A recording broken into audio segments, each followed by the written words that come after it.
दोस्तों नमस्कार। आप सभी के इस मंच जिसका नाम मयूर जानी ऑफिशियल है, बहुत बहुत स्वागत है।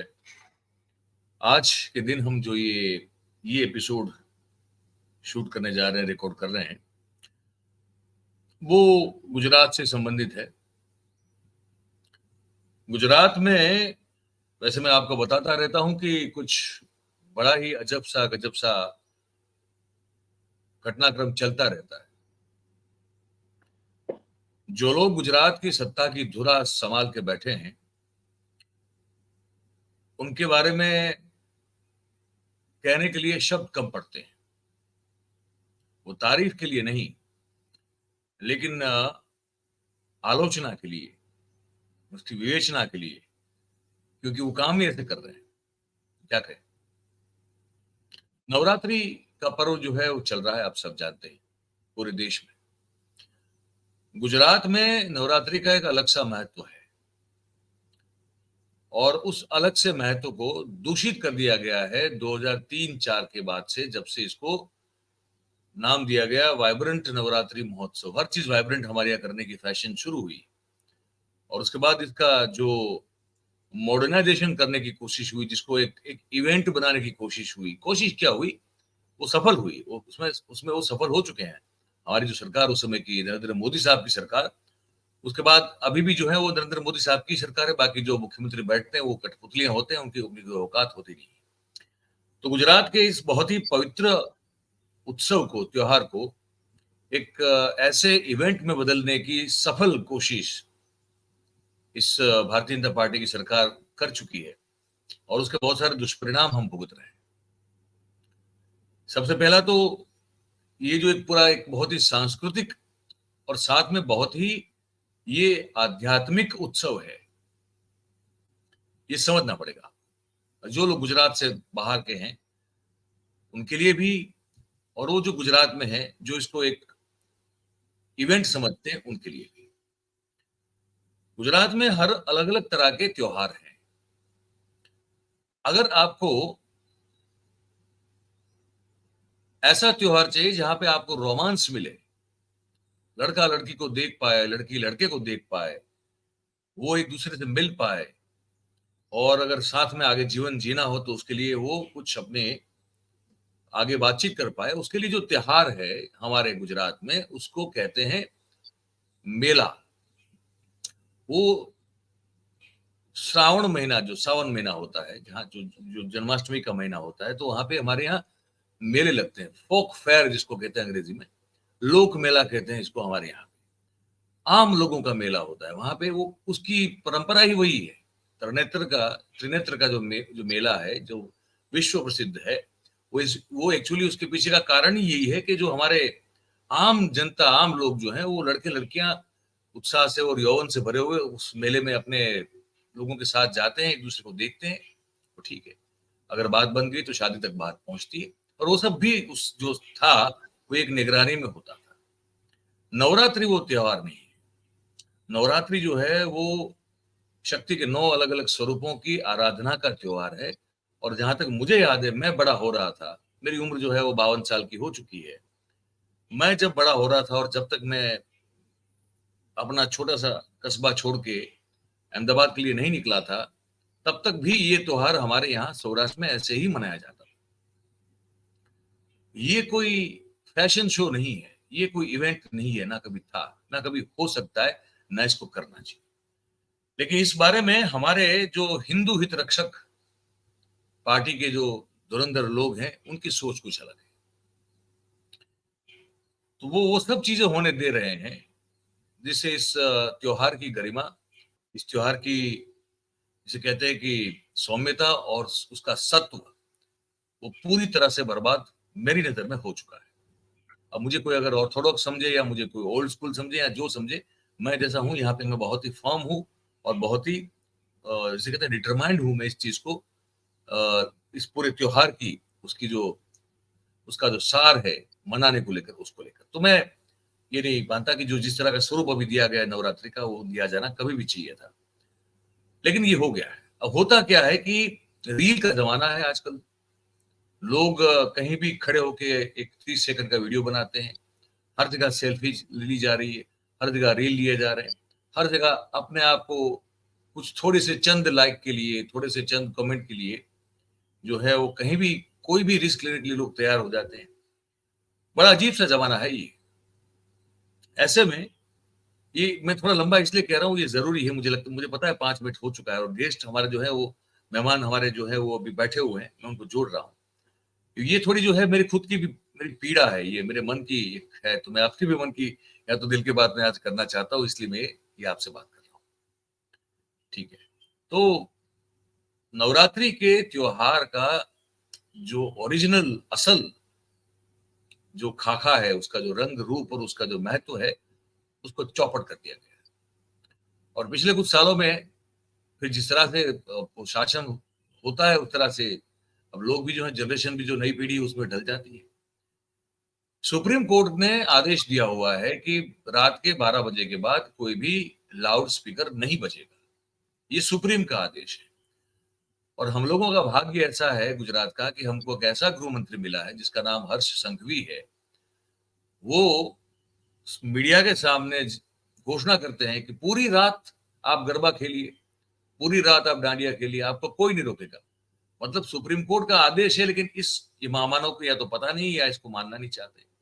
लेकिन क्योंकि पुलिस और आईपीएस और आईएएस अफसर जो है वो तो पढ़े लिखे लोग हैं, वो कानून जानते हैं, सुप्रीम का ऑर्डर भी जानते हैं, तो वो फिर जो है वो कहते थे कि भैया 12 बजे बंद होना चाहिए, मतलब होना चाहिए। गृह मंत्री जो है वो इस तरह के प्रलाप के आदी हैं, वो करते रहेंगे, उनको शायद पता ही नहीं है। अब पता बताया जा रहा है कि वो सिर्फ 8वीं कक्षा पढ़े हुए हैं। वो गोपाल इटालिया आम आदमी पार्टी के लगातार उनकी जो है फिरकी ले रहे हैं, कह रहे हैं कि 8वीं पास गृह मंत्री है, डिबेट के लिए चैलेंज कर रहे हैं। ये सब भी हो रहा है हमारे यहाँ। इतनी फजीयत किसी गृह मंत्री की हमने होती हुई देखी नहीं आज तक गुजरात में, ये आज हो रही है। लेकिन इसके साथ साथ ये हो रहा है कि नाबालिग और बालिग लड़कियों और युवतियों के साथ का जो यौन शोषण का मामला है, वो सिर्फ 3 दिनों में हमारे सामने कुछ 3 एग्जाम्पल प्रस्तुत हो चुके हैं। कानून व्यवस्था से लेके हर चीज को लेकर बहुत सारे सवाल इस नवरात्रि के त्योहार के दौरान खड़े हो चुके हैं, पहले भी हुए थे, इस बार स्वामीनारायण संप्रदाय के साधुओं का कुछ बयान आया है कि इसको आपने नवरात्रि बना दिया है, इसको आपने फैशन नाइट बना दिया है। अब उस पर भी जो है बहस छिड़ चुकी है। हमने आज आमंत्रित किया हुआ है भरत राजगोर साहब। आप इनको शायद पहली बार हमारे प्लेटफॉर्म पर मिलेंगे। भरत राजगोर साहब जो है वो बहुत ही गहन चिंतन करने वाले, पूरे गुजरात के जो सामाजिक आर्थिक और राजनीतिक जो ताना बाना है उसको बहुत करीब से देखने वाले एक सज्जन है, विद्वान व्यक्ति है। और ऑल इंडिया रेडियो में भी जो है वो अगर मैं गलत हूं, अगर मैं ठीक हूं तो, अगर मैं गलत हूं तो वो करेक्ट कर देंगे, या दूरदर्शन, दोनों में से एक में उनके बहुत लंबा करियर भी रहा है और ठीक से समझते हैं चीजों को। हमने आज उनको आमंत्रित किया है और गुजरात की संस्कृति को बहुत अच्छे से समझते हैं, तो मैं उनको जोड़ रहा हूँ। लंबी बातचीत हुई है, लेकिन उसके लिए माफ कीजिएगा शुरुआत के दौर में, लेकिन ये कहना जरूरी था, ये कभी चुभ रहा था मन में, इसलिए हमने आपको आज ये कह दिया है, क्योंकि बहुत सारे दूषण पैदा हो रहे हैं इस त्योहार में जो कि नहीं होने चाहिए थे, और उसको देखते हुए दिल जल रहा है। तो मैं जोड़ रहा हूँ भरत राजगुरु साहब को। माफ कीजिएगा, मैंने आपको एक 8 मिनट तक जो है बिठा के रखा राजगुरु साहब, लेकिन पीड़ा थी, ये दुख है, बहुत तकलीफ है। नहीं, बात सही है। आप बताइए। मयूर भाई, सबसे बड़ी तो मुझे चिंता हो रही है हमारी नई पीढ़ी की और हमारी संस्कृति की, जी क्योंकि नवरात्रि शास्त्रों में जहां से शुरू हुई, या तो कहिए कि पुराने समय में जहां से शुरू हुई ग्रामीण प्रदेश से, भादो महीने तक में ज्यादातर फसल आ जाती थी। और बिल्कुल। वो फसल काटने के लिए सतत आपको निरंतर आपको एक ही तरह का शरीर का भाग रख के काम करना पड़ता है। जैसे नीचे से काटना हो तो पूरी कमर आपने मोड़ के काम करना पड़ता था। ऊपर जी से जब काटना होता है फसल को, तब पाँव ऊंचे करके भी, क्योंकि ज्यादातर बाजरा वगैरह ज्यादा पकता है। अब वो उसमें से आपको एक मुक्ति मिले, जो शरीर की जकड़न है उससे मुक्ति मिले, इसके लिए शायद नवरात्रि में ये विविध अंग भंगिमाएं आई। और बिल्कुल बिल्कुल। नवरात्रि शास्त्रों में जो जोड़ी गई है वो जप तप और आराधना की है। इसमें बिल्कुल। कहीं कोई चीज दिखाने वाली है ही नहीं। आप देखेंगे कुछ एक कम्युनिटी में आज भी है कि जहाँ बैठकर गरबे गाए जाते थे। माता जी की बिल्कुल। बाकायदा घट स्थापन होता था, उस उनकी स्तुति होती थी और बाद में सब लोग बस स्तुति करके अपने अपने घर चले जाते थे। बिल्कुल। यहाँ क्या हुआ है, अब हमने सही में जो हमारे लिए गलत बोल रहे हैं, खास करके गरबा के बारे में गलत बोल रहे हैं, उनको भी एक बहाना मिल जाए, ऐसे काम होते रहते हैं और ऐसे ऐसी घटनाएं बनती है पूरे गुजरात में।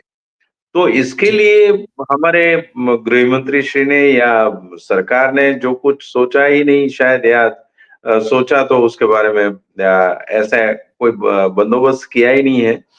और पुलिस हम जानते हैं कि सब जगह पहुंच ही नहीं पाएंगी। अगर ऐसा करेंगे तो रात भर गरबे चलते रहेंगे तो कहीं पहुंच ही नहीं पाएंगे। बच्चे कहाँ गए, कैसे गए, किसी को पता नहीं है। तो बिल्कुल। ये पहली बात थी। अब दूसरी जी। बात मैं आपको कहूँ कि जी। आप किसी भी शास्त्र को ले लीजिए, जी। नवरात्र की महिमा बताई गई है। रात जी। भर जागने से मैं कहता हूँ कि अगले दिन आप ठीक से काम नहीं कर पाओगे, वो तो तय है। बिल्कुल। कहीं ऐसा तो नहीं कि आपको दूसरा कोई काम ही नहीं है, क्योंकि लोग बच्चे बेरोजगार हैं तो उनका ध्यान कहीं किसी और जगह ना भटक जाए, या सरकार से वो काम ना मांग ले, इसलिए गृह मंत्री ने बोल दिया कि चलो पूरी रात आप गरबा ले लीजिए। ये क्योंकि हंसकर, हाँ। अगर आपको याद हो, अभी कुछ दिन पहले गणेश उत्सव के दौरान भी हमारे गृह मंत्री ने मतलब कि और फिल्मी डायलॉग फेंकते रहते हैं सर, मतलब बड़ा अजीब सा लगता है। एक गृह मंत्री हम्म, जैसे लगता है कि कोई मेलोड्रामा का कोई पार्ट प्ले कर रहा हो, इस तरह से वो बात करते हैं। हम्म, वो हमको, हम लोगों को क्या समझते हैं, वो पता नहीं, वो उनके दिमाग में क्या है कि देश, इस राज्य की जनता मतलब क्या है, उधर इधर कुछ लिखा है क्या? ये सवाल होता है जब हम्म, ये बात करते हैं। तो वहां भी उन्होंने बोल दिया था कि आप गणेश उत्सव जो है वो मनाइए धूमधाम से। भाई, उत्सव मनाने के लिए होता है, वहां पे आपकी हम्म, परमिशन की क्या जरूरत है? एक बयान उन्होंने ये दे दिया अभी कुछ दिनों पहले इसी को लेकर, इसी मुद्दे को लेकर, कि मेरी जो फितरत है और मैं, मेरी जो प्रकृति है उसके हिसाब से कोई भी बड़े से बड़ा गुनहगार होगा तो उसको छोड़ा नहीं जाएगा। वो, थोड़ा नहीं है। हाँ, ये चाणक्यपुरी में जो हुआ था अहमदाबाद में, हम्म, वो जो बुटलेगरों ने हमला बोल दिया वो तलवारों के साथ सोसाइटी वालों पर, हम्म, तो भाई साहब ने ये निवेदन दे दिया कि मेरी फितरत, अब आपकी फितरत पे आपको आपको राजा मारा जाए क्या? मेरी नीति, अरे भाई संविधान से देश चलता है, सीआरपीसी आईपीसी से चलता है, आपके बिल्कुल। हिसाब से नहीं चलता ना। ये मन में सवाल होता है कि क्या है, मतलब ये आदमी क्या बोले जा रहा है? मेरी नीति, अरे भाई आपकी नीति नहीं होती ये, आपको पॉलिसी भी आपको बनानी पड़ती है विधानसभा में बैठ के, सबके साथ मिलके, तब वो आपकी अकेले की नहीं हो सकती कि मन में जो सूझा आपने कर दिया। ऐसा नहीं हो सकता ना। तो ये आदमी ऐसे ही बिल्कुल बोले नहीं। जा रहे हैं। हम्म, ये बयान देखता हूँ मुझे बड़ी हंसी आती है और बड़ा चिंता भी होती है कि कहाँ जा रहे हैं हम लोग, अभी और कितना नीचे गिरेंगे, समझ में नहीं आ रहा है सर। Please continue.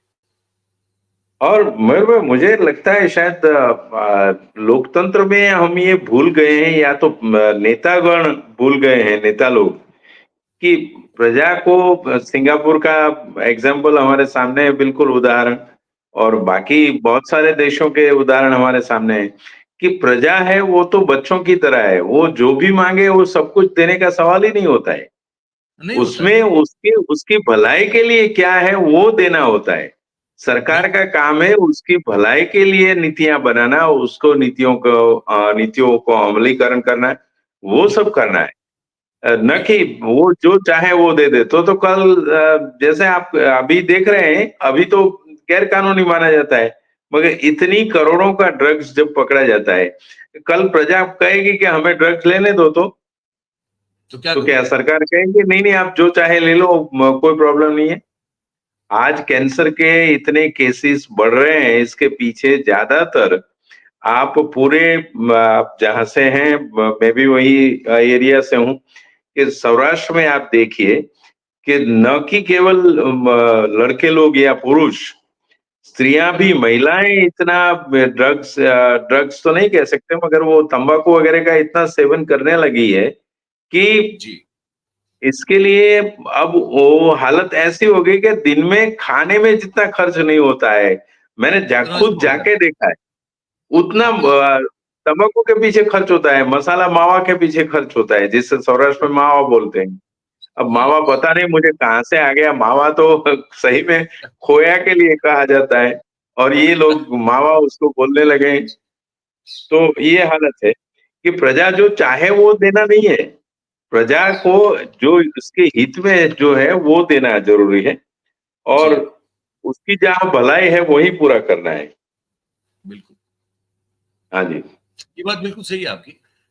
और ये एक मैं दर्शकों को ये बता भी दूं साथ में, क्योंकि हम लोग इस जिस मुद्दे पे बात कर रहे हैं, ये कल की घटना है। ये मैं आपको बता दूं, मैंने अपने सामने अपडेट करके रखा हूँ। हम्म। बड़ौदा में हुआ ये है हम्म। कि बहुत ही पोश इलाका है, भायली नाम का। भायली, ये बड़ा पोश इलाका है। भाई। हाँ, अगर जो दर्शक नहीं जानते उनको बता दें, तो हम्म। बड़ा पोश इलाका है। वहां पे एक नाबालिग लड़की पर 3 नराधम लोगों ने जो है वो देसी दारू का नशा करके, ये पुलिस के द्वारा बताई गई जानकारी जो मैं आपको दे रहा हूँ, देसी दारू का नशा करके उसका यौन शोषण कर दिया, उस पर दुष्कर्म किया। उसके साथ उसका एक सहयोगी, उसका कोई साथी या उसका कोई दोस्त लड़का भी था। उसको जो है इन लोगों ने बांध कर जो है, पहले तो उसको मतलब डराया धमकाया जबरदस्ती, उसको कह रहे कि बांध दिया उसको, उसको डिटेन किया कुछ 2 लोगों ने, और 3 लोगों ने ये दुष्कर्म किया, ये बताया जा रहा है। और उसके बाद घटनाक्रम मुझे जो ये पुलिस बता रही है वो ये है। अच्छा, वो जो अपराधी हैं, जो नराधम लोग हैं, वो उसका कोई अता पता नहीं। अंधेरा इतना था कि ये वो जो नाबालिग लड़की वो कह रही कि चेहरे वो ठीक से देख नहीं पाई, सीसीटीवी वहां पे कहीं है नहीं। वो टाउन प्लानिंग, वो टीपी खुल चुका है उस इलाके का, लेकिन वहां पे कोई लाइट, स्ट्रीट लाइट वगैरह भी उस इलाके में नहीं है। और ये इलाका बड़ौदा के कुछ अच्छे खासे इलाकों में से माना जाता है। ठीक है। और इस नाबालिग लड़की का वो मेडिकल चेकअप हो चुका है। फॉरेंसिक साइंस की टीम भी जो है वो साक्ष्य इकट्ठा करने में जुटी हुई है, लेकिन कौन ये दुष्कृत्य करके गया, इसका अभी अता पता नहीं चल रहा नहीं। है। हाँ, ये 10 रात को 10:30 बजे ये जो नाबालिग लड़की थी वो अपने दोस्त को मिलने के लिए निकली, और 11 बजे वो लक्ष्मीपुरा करके इलाका है वहां पे अपने दोस्त को मिली। 11:45 को वो और उसका जो दोस्त था वो इस जगह पहुंचे जहां पे इन लोगों ने इन पर जो है हमला किया। 12 बजे के आसपास 2 बाइक पर 5 लोग आए। 12:30 बजे के आसपास बताया जा रहा है कि ये उस नाबालिग युवती ने पुलिस के साथ जो बात की, उसके बाद ये टाइमलाइन बनी वो बता रहा हूं मैं आपको। उस पर जो है वो गैंगरेप किया गया, सामूहिक दुष्कर्म किया गया। और 1 बजे के आसपास जो है ये नाबालिग लड़की अपने उसी दोस्त के साथ, जिसको बांध कर जो है वो रखा गया था, उसको लेकर वो बड़ोदरा बड़ौदा तहसील के पुलिस स्टेशन पे पहुंची। और 1:30 बजे के आसपास पुलिस उस घटना स्थल पर पहुंची जहां पे दुष्कर्म हुआ। और सुबह 4:30 बजे इस पूरी घटना की जानकारी जिला पुलिस के जो मुखिया हैं, एसपी साहब, उनको दी गई। और सुबह 9 बजे इस पर जो है इस पूरे मामले पर एफआईआर दर्ज हुई। ये है पूरा पुलिस स्टेशन। ये जो दुष्कर्म हुआ वहां से 3 किलोमीटर दूर है, ये भी बताया जा रहा है कि सिर्फ 3 किलोमीटर की दूरी पे है। अब ये नवरात्रि का त्योहार है तो स्वाभाविक रूप से पुलिस की टीम बनती है, गश्त लगाती है, पेट्रोलिंग करती है, लेकिन ऐसा भी कुछ नहीं बड़ौदा हुआ। की पुलिस सही बात। का हो नहीं रहा था। टीपी मैंने कहा टाउन प्लानिंग वहां पे बताया जा रहा है कि खुल क्या है, लेकिन वहां पे कोई स्ट्रीट लाइट यहाँ पे लगी हुई नहीं है, और ना कोई सीसीटीवी लगे हुए हैं। और ये सब जो है, और बहुत सारी जो है देसी दारू की थैलियां पोटलियां जो है वो बिखरी हुई उस स्थल पर, उस जगह पर की दुष्कर्म की जगह पर मिली है। शराब की बोतल और पानी की बोतल और जो नाश्ते के, सूखे नाश्ते के जो पैकेट होते हैं वो भी बहुत सारी मात्रा में इस दुष्कर्म की जगह पर मिले हैं, पाए गए हैं। ये एफएसएल की टीम जो है उनके द्वारा ये बताया गया है। तो अब क्या कहेंगे, वो गृह मंत्री बस जो मैं तो कहते हैं, मयूर भाई गृह मंत्री यही कहते हैं, कहना चाहता हूँ। हम्म। हाँ, वो कहते हैं ना कि यहाँ तो मतलब चवरबंदी को छोड़ा नहीं जाएगा। और हर कोई जो है काम करके निकल जाता है, फिर पकड़ा कोई जाता नहीं, और ये एक ही डायलॉग लगातार करते लगाते रहते हैं। नहीं, चमरबंदी को छोड़ने की बात तो बाद में आती है ना, जब पहले चमरबंदी कोई ये गुनाह करे इससे पहले उसे रोकने की बात क्यों नहीं हो रही है?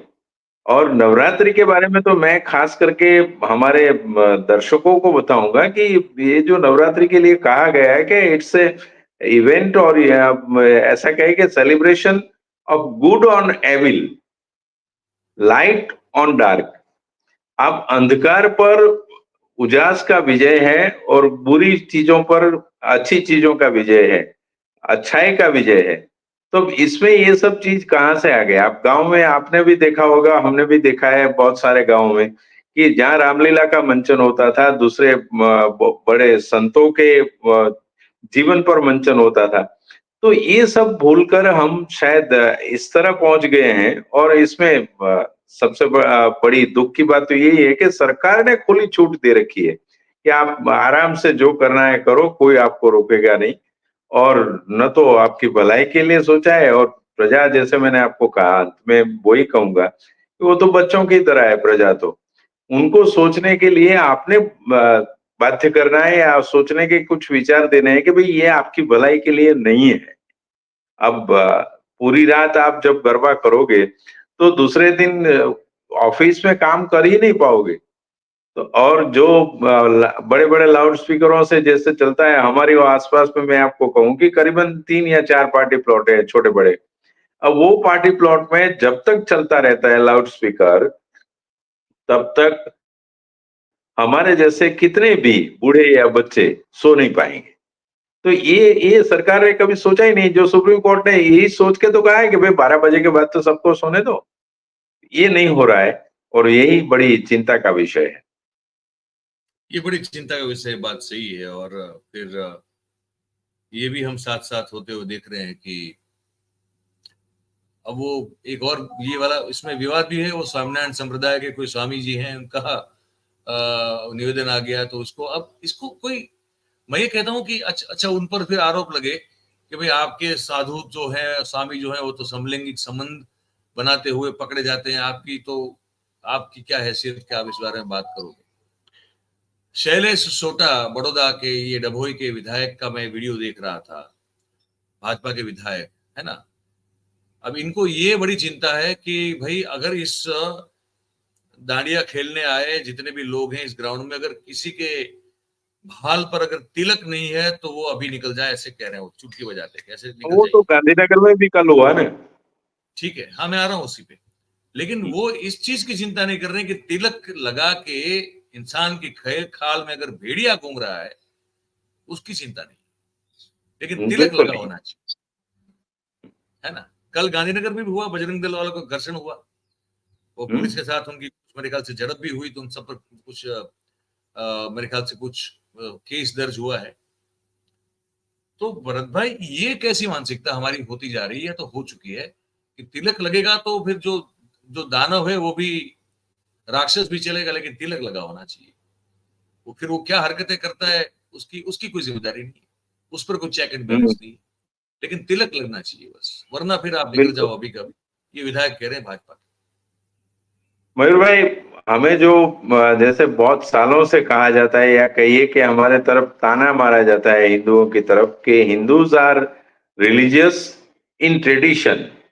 हमें तिलक लगाना है, हमें त्रिपुंड लगाना है, तो ही हम हिंदू है। आप बिना तिलक, बिना त्रिपुंड, बिना गले में कुछ माला, आप हिंदू हो ही नहीं सकते।